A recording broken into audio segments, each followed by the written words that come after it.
नमस्कार.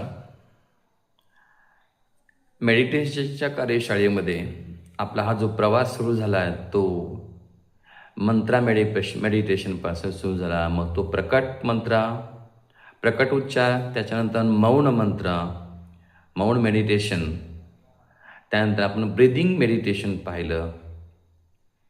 त्याच्यानंतर पुढच्या टप्प्यामध्ये आपण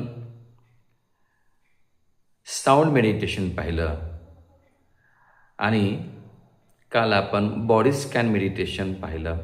तर ह्या प्रत्येक स्टेपमधून आपण वरच्यावर आनंदाची अनुभूती जास्त घेत गेलो. बॉडी स्कॅन मेडिटेशनमध्ये आपण पूर्ण बॉडी स्कॅन केली की जशा प्रकारे स्कॅनर हा प्रत्येक लाईन ना line, word by word scan करतो, त्याप्रमाणे आपण प्रत्येक स्नायू आपल्या शरीराचा स्कॅन केला आणि जाणीवपूर्वक त्यामध्ये एक संवेदना निर्माण केल्या.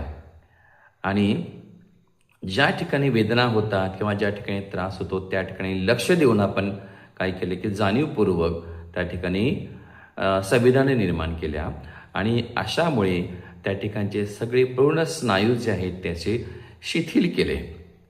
आणि तो प्रवास आपण याचा जो आहे बॉडी स्कॅनचा, ते मेडिटेशन प्रोसेस आपण नेहमीप्रमाणेच सरळ ताट बसून 90 अंशाच्या कोणामध्ये बसून किंवा झोपून शवासनामध्ये झोपून सुद्धा तुम्ही करू शकता हे पाहिलं. म्हणजे सुरुवातीला अगदी नॉर्मल ब्रीदिंग घेऊन पुन्हा दीर्घ श्वास घेऊन आपण प्रोसेस सुरू केली. आणि हे करताना आपण मेडिटेशनची सुरुवात ही आपल्या उजव्या पायापासून केली. त्याचं कारण आहे की आपला उजवी बाजू ते म्हणजे आपला डावा मेंदूशी कनेक्ट आहे.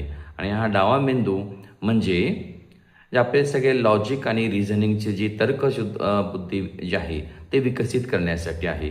म्हणून आपण उजव्या बाजूकडून मेडिटेशनची सुरुवात केली आणि जाणीवपूर्वक आपण उजव्या पायाचे अंगठा त्याकडे लक्ष केंद्रित केलं. आपण त्या ठिकाणच्या संवेदना जाणवल्या.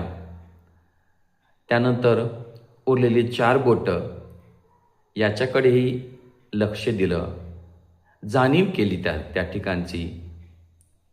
त्यानंतर टाच, तळपाय, हळूहळू या गोष्टीकडे सरांनी दिलेल्या सूचनांचं पालन केलं. तशा सूचना आपण स्वयंसूचनाही देऊ शकतो स्वतः आपण जेव्हा बॉडी स्कॅन करू तेव्हा. पण आपण सरांच्या सूचनेनुसार काल जे मेडिटेशनचा डेमो पूर्ण केला